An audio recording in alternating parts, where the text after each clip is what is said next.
इस्लाम धर्म के नए साल की शुरुआत मुहर्रम महीने से होती है। मुहर्रम का महीना शुरू हो चुका है, यानी कि मुहर्रम का महीना इस्लामिक साल का पहला महीना होता है। इसे हिजरी भी कहा जाता है। हिजरी सन की शुरुआत इसी महीने से होती है। यही नहीं, मुहर्रम इस्लाम के 4 पवित्र महीनों में से एक है। इस बार मुहर्रम का महीना अंग्रेजी की तारीख 11 सितंबर से शुरू हो रहा है, जो कि 9 अक्टूबर तक रहेगा। इस महीने की 10 तारीख को हजरत मोहम्मद इमाम हुसैन की शहादत की याद में मातम का पर्व मुहर्रम मनाया जाता है। इस दिन हजरत इमाम हुसैन के फॉलोअर्स तकलीफ देकर के इमाम हुसैन की याद में मातम मनाते हैं। बहुत से लोगों को नहीं पता है कि आखिर मुहर्रम क्यों मनाया जाता है। तो इमाम हुसैन और उसके फॉलोअर्स की शहादत की याद में दुनिया भर में शिया मुस्लिम मुहर्रम मनाते हैं। हालांकि इस्लाम धर्म के मानने वाले सभी लोग इमाम हुसैन की याद को में मुहर्रम मनाते हैं, लेकिन सभी का मुहर्रम मनाने का तरीका अलग अलग है।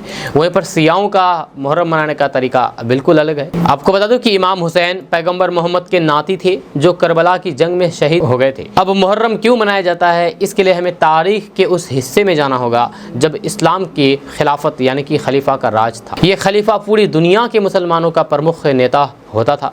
पैगंबर साहब की वफात के बाद 4 खलीफा चुने गए थे, जब लोग आपस में तय करके इसका चुनाव करते थे। इसके बाद 50 साल बाद इस्लामी दुनिया में घोर अत्याचार का दौर आया। मक्का से दूर सीरिया के गवर्नर यजीद ने खुद को खलीफा घोषित कर दिया। इसके काम करने का तरीका बादशाहों जैसा था, जो उस समय इस्लाम के बिल्कुल भी खिलाफ था। जब तब इमाम हुसैन ने यजीद को खलीफा मानने से इनकार कर दिया। आपको बता दूं कि जो यजीद थे वे भी अपने आप को मुसलमान कहते थे। जब वे भी मुसलमान कहते थे, लेकिन उनका तरीका बिल्कुल अलग था, इस्लाम से बिल्कुल अलग। जब यजीद ने इमाम हुसैन को अपना खलीफा मानने के लिए कहा तो इमाम हुसैन ने बिल्कुल इनकार कर दिया। इससे नाराज यजीद ने अपने राज्यपाल और वलीद पुत्र अतुवा को फरमान लिखा कि तुम हुसैन को बुला करके मेरे आदेश का पालन करने के लिए कहो। अगर वे नहीं माने तो उसका सिर काट करके मेरे पास भेजा जाए। उसके बाद राज्यपाल ने हुसैन को राजभवन बुलाया, जहां उनको यजीद का फरमान सुनाया। इस पर हुसैन ने कहा कि मैं एक व्यभिचारी, भ्रष्टाचारी और खुदा रसूल को ना मानने वाले यजीद का आदेश नहीं मान सकता।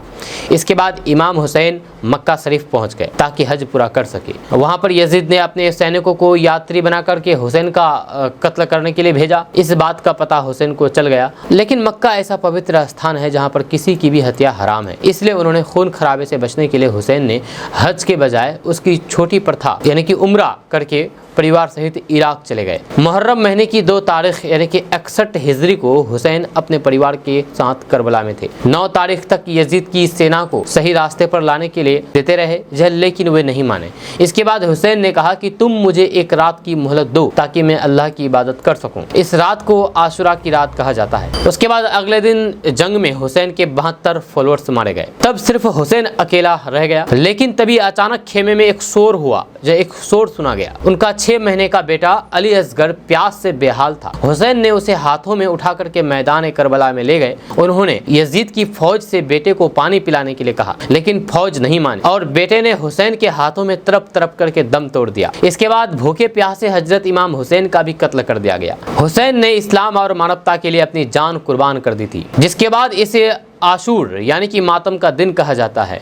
इराक की राजधानी बगदाद की दक्षिणी पश्चिमी के करबला में इमाम हुसैन और इमाम अब्बास के मज़ार शरीफ मौजूद है। आपका इसके बारे में क्या कहना है, नीचे कमेंट बॉक्स में कमेंट करके जरूर बताइएगा।